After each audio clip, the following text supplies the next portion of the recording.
اور جو کچھ میں نے اپنی ذات کے لیے کرنا ہے وہ خود ہی کرنا ہے۔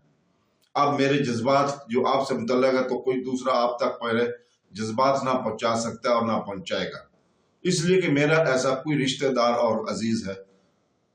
لہذا آج آپ کے سامنے بیٹھ کر میں خود اقرار کرتی ہوں کہ میں آپ کو پسند کرتی ہوں اور آپ کی زندگی کا ساتھی بننا چاہتی ہوں۔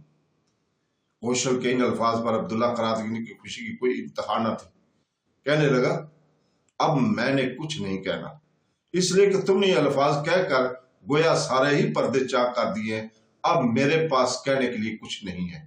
ہاں، میں تم سے ضرور یہ کہہ سکتا ہوں کہ جس قدر تم مجھے چاہتی ہو یا پسند کرتی ہو، اس سے کہیں زیادہ میں تمہیں چاہتا ہوں۔ اب بولو۔ جواب میں کوشل کھل کر مسکرا دی، کہنے لگی، اب میں یہی کہہ سکتی ہوں کہ ہم دونوں کو شادی کر لینی چاہیے۔ میں یہ پسند کروں گی کہ جب میں واپس غزنی جاؤں تو آپ کی حویلی میں آپ کی بیوی کے حیثیت سے داخل ہوں۔ ساتھ ہی کیا ایسا ممکن نہیں ہے کہ آج شام کا کھانا ہم دونوں میاں بیوی کی حیثیت سے اس خیمے میں کھائیں؟ میں اب اس علیحدہ خیمے میں رہنا پسند نہیں کروں گی۔ اس پر عبداللہ قراتگین اپنی جگہ سے اٹھا، کوشل کو مخاطب کر کہنے لگا، تم یہیں بیٹھو، میں اس موضوع پر سلطان سے بات کرتا ہوں اور پھر دیکھتے ہیں کہ سلطان کیا فیصلہ کرتے ہیں۔ کوشل نے اس سے اتفاق کیا تھا، چنانچہ عبداللہ قراتگین خیمے سے نکل گیا تھا۔ تیز تیز چلتا ہوا عبداللہ قراتگین اپنے سلطان محمود غزنوی کے خیمے کے جب سامنے آیا تو سلطان نے اسے آتے ہوئے دیکھ لیا تھا۔ جو ہی عبداللہ قراتگین خیمے کے دروازے پر آیا، ہاتھ کے اشارے سے سلطان نے اندر آنے کے لیے کہا، لہٰذا عبداللہ قراتگین چپ چاپ خیمے میں داخل ہوا۔ سلطان محمود غزنوی کے اشارے پر وہ سلطان کے سامنے بیٹھ گیا۔ پھر دھیمے لہجے میں سلطان کو مخاطب کر کہنے لگا، سلطان معظم، میں ایک انتہائی اہم کام کے سلسلے میں آپ کی خدمت میں حاضر ہوا ہوں۔ یہ الفاظ سن کر سلطان کسی قدر متفکر ہو گیا تھا۔ غور سے عبداللہ قراتگین کی طرف دیکھتے ہوئے کہنے لگا، خیریت تو ہے؟ کیا تمہارے لیے کوشل کی طرف سے کوئی مسئلہ اٹھا ہے؟ جواب میں عبداللہ قراتگین نے خیمے کے اندر جو کوشل سے بات ہوئی تھی اس کی تفصیل کہہ دی۔ ساری تفصیل سن کر کچھ دیر تک سلطان مسکراتا رہا، پھر کہنے لگا، عبداللہ میرے بیٹے، یہ تو تمہارے حق میں بہت اچھا ہے۔ میں اس حق میں ہوں کہ تم اس سے شادی کر لو۔ میں کوئی شک نہیں کہ وہ لڑکی پہلے تمہاری مخالف تھی، لیکن اب وہ تمہیں پسند کرنے لگی ہے۔ اس سے پہلے اس کی بڑی بہن راجکماری کاشی بھی تمہارے عقد میں رہی ہے اور میں سمجھتا ہوں کہ اس نے تمہاری بہترین خدمت کی ہے۔ میرا دل کہتا ہے کہ کوشل اس سے بھی بڑھ کر تمہاری خدمت کرے گی اور یہ تمہاری خوش قسمتی ہے کہ تمہیں ایسی لڑکیاں زندگی کے ساتھی کے طور پر مل رہی ہیں۔ تم ایسا کرو، اپنے خیمے کی طرف جاؤ۔ ابھی تھوڑی دیر پہلے مجھے یہ بھی اطلاع مل چکی ہے کہ کوشل نے اسلام قبول کر لی ہے۔ میں اس کی بھی اسے مبارکباد دوں گا۔ میں ابھی سارے سالاروں کو بلاتا ہوں اور سب تمہارے خیمے میں آتے ہیں اور تمہارے اور کوشل کے نکاح کا بھی اہتمام کرتا ہوں۔ سلطان کے کہنے پر عبداللہ قراتگین اپنی جگہ سے اٹھ کر اپنے خیمے کی طرف چلا گیا۔ جب وہ خیمے میں داخل ہوا تو وہاں کوشل بڑی بے چینی سے اس کا انتظار کر رہی تھی۔ جو ہی وہ خیمے میں آگے بڑھ کر کوشل کے سامنے گیا، فکر مندی اور مجسس بھرے انداز میں کوشل نے پوچھ لیا، کیا سب کہتے ہیں سلطان؟ عبداللہ قراتگین مسکرایا اور کہنے لگا، پہلے اطمینان سے بیٹھو، پھر بتاتا ہوں۔ کوشل بیٹھ گئی، اس کے سامنے عبداللہ قراتگین بھی بہو بیٹھا۔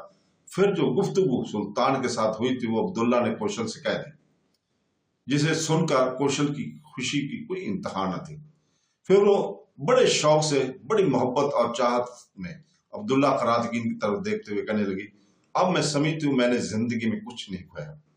اس کے بعد کوشل اپنی جگہ پر اٹھ کھڑی ہوئی، پھر عبداللہ قراتگین کو مخاطب کر کہنے لگی، آپ یہیں بیٹھیں، میں اپنے خیمے سے اپنے ضروری سامان لے آتی ہوں۔ اس پر عبداللہ بھی اٹھا اور کہنے لگا، تمہیں اکیلے جانے کی ضرورت نہیں ہے، میں تمہارے ساتھ چلتا ہوں۔ دونوں سوارا سامان لپیٹ کر لاتے ہیں۔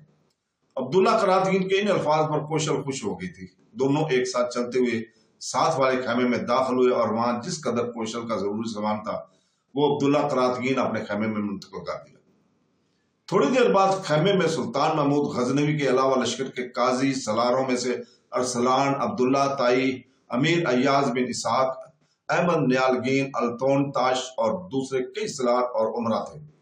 ان سب کی موجودگی میں لشکر کے قاضی نے عبداللہ قراتگین اور کوشل دیوی کا نکاح پڑھایا۔ نکاح کے بعد سلطان محمود غزنوی نے اپنے لباس کے اندر سے ایک تھیلی نکالی اور وہ تھیلی اس نے کوشل کو گود میں رکھی اور اسے مخاطب کر کہنے لگا، کوشل میری بیٹی، میرے لشکر میں اس وقت تمہاری حیثیت میری بیٹی کی ہی ہے، کیونکہ آج تمہارا نکاح ہوا ہے، لہٰذا ایک باپ کی طرف سے یہ رقم قبول کر، بیٹی یہ تمہارے کام آئے گی۔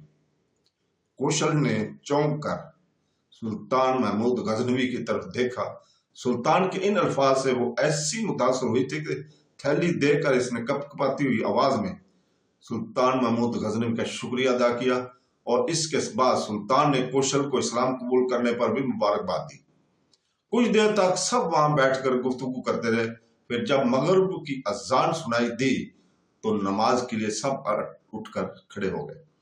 عبداللہ قراتگین بھی ان کے ساتھ نکل گیا تھا۔ نماز کے بعد عبداللہ قراتگین جب واپس آیا تب بڑے شوق سے اس کی طرف دیکھتے ہوئے کوشل کہنے لگی، آپ آج رات کو مجھے عبادت کرنے کے سارے طریقے بھی سکھائیں گے، اس کے علاوہ ارکان اسلام سے متعلق مجھے تفصیل سے بتائیں گے، اگر ایسا نہیں کریں گے تو میں آج آپ کو سونے نہیں دوں گی۔ عبداللہ قراتگین کو مسکرا دیا تھا، کچھ کہنے نہیں والا تھا کہ دونوں کا کھانا وہاں آ گیا۔ عبداللہ نے کھانے کے برتن لے کر خیمے میں رکھے۔ کھانے کے برتنوں پر کوشل دیوی نے گہری نگاہ ڈالی۔ عبداللہ قراتگین کا کہنا درست تھا، کھانے میں گوشت آیا تھا۔ کچھ دیر تک کھانے کی اشیاء کی طرف دیکھتے ہوئے کوشل مسکراتی رہی۔ پھر پیار اور محبت میں وہ عبداللہ قراتگین کو دیکھتے ہوئے کہنے لگی، کیا میں اب بھی آپ کے ساتھ کھانا نہیں کھا سکتی؟ اس پر عبداللہ قراتگین کھلا کر ہنس دیا، کہنے لگا، اب تو تم ہر چیز میرے ساتھ بیٹھ کر کھا پی سکتی ہو۔ پہلی بات یہ ہے کہ اب تم مسلمان ہو، دوسری بات یہ ہے کہ میری بیوی ہو، اور میری بیوی کی حیثیت سے تم میری ہر چیز کی مالک ہو۔ اس پر مسکراتے ہوئے کوشل کہنے لگی، اگر یہ بات ہے تو دونوں میاں بیوی پہلے ایک برتن سے کھانا شروع کریں گے، پھر دوسرے برتن کو ہاتھ لگائیں گے۔ عبداللہ قراتگین مسکراتے ہوئے مان گیا، اور اس کے بعد دونوں میاں بیوی پرسکون ماحول میں کھانا کھا رہے تھے۔ تو دوستو، بہنوں، بھائیوں، بزرگوں، اس کے ساتھ ہی ہم آج اجازت چاہتے ہیں۔ کل انشاءاللہ تعالی ہم اگلی قسط میں 65 نمبر قسط میں آپ کے سامنے حاضر ہوں گے۔ اللہ حافظ۔